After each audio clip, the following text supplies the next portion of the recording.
and I hope this video finds you well. Last week we talked about recrafting our story, and when we decide to move out of the victim stance and into a more empowered way of being, it's really important to know how to put down boundaries because they protect us and they allow us to be fully present for others. Hi, I'm Nikki Green, a sexual marital therapist, affairs expert, and the founder of the Academy of Lasting Love. And today we're going to look at why it's so difficult to say no. Boundaries mark the place where you end and the other begins. An easy way to understand our boundaries is to see them as the line between what's acceptable and unacceptable to us. We have physical boundaries, such as how close we stand to people and whether or not we hug or kiss them. And we also have emotional boundaries that dictate the type of behavior we encourage, tolerate, or reject from other people. In our relationships, boundaries are complex and ever-changing. And I love this quote by Brené Brown. When we fail to set boundaries and hold people accountable, we feel used and mistreated. This is why we sometimes attack who they are, which is far more hurtful than addressing a behavior or a choice. We use the excuse of not wanting to hurt or upset the other person for why we don't put down a boundary. But often, when we look a little more closely, it's more about not wanting to look bad or fearing the repercussions if we do. Most people who fail to put down boundaries end up appearing two-faced. We've all met people like that, right? They feel so victimized by their inability to say no that they feel entitled to badmouth or complain about the other person behind their back to anyone who will listen. What's the first thing you think of when you're with a person like that? Do you trust them to not talk behind your back? Many people who have difficulty putting down boundaries can even feel resentful about being put in the position of even having to say no in the first place. It clouds their ability to see it as a wonderful opportunity to show that person that they love them or to repay a favor. They feel so uncertain of their own right and capacity at any time to just say, you know what? This is just beginning to feel too much. I want to stop, or sorry, I didn't get enough clarity about it when I first agreed to it. And now this is just feeling way too much.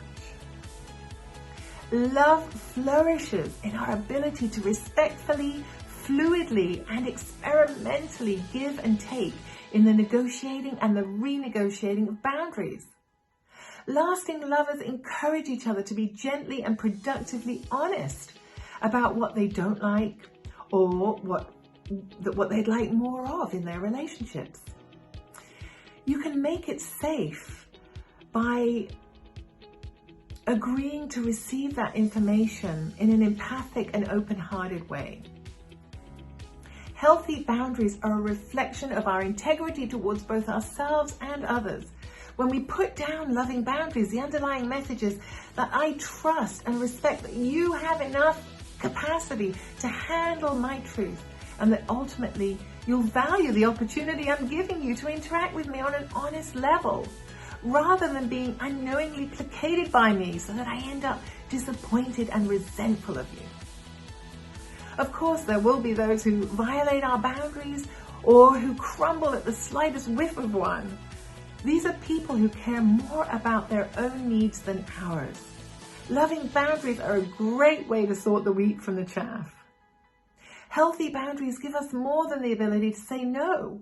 Paradoxically, the security generated by them and the freedom from resentment allow us to be much more compassionate and to say yes and fully mean it. We've all come across those people who grudgingly say yes. The price is too high and we often wish they'd just said no, right? Here are some basic ways to develop your boundary power. In general, say what you mean what you say, but don't say what you mean in a mean way.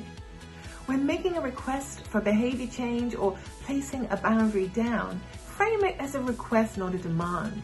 You're more likely to get buy-in from someone who doesn't feel like they're being told what's what or being forced or shamed into doing something differently. If you're finding that too often when you try and say no to a partner or a friend, they keep finding that unacceptable, you might seriously want to reconsider having them in your life. People who genuinely love you will want to know how to make you happy. I think a good rule of thumb is to remember that people who mind don't matter and people who matter don't mind. Once you've built up your confidence in your ability to put down a boundary, you can make them less rigid. How do you do that? You stay open-hearted and open to revisiting and renegotiating in order to find win-win solutions. We can talk more about that next week. This is a great start, but of course it isn't quite as clear-cut and straightforward as this.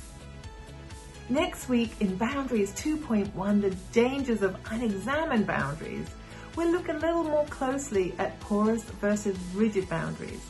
Hint, neither are good for us. And we'll also look at unexamined boundaries that we've taken on from the families or cultures that we've grown up in and how these might be limiting us too. So hope to see you next week, and until then, don't forget to keep it real.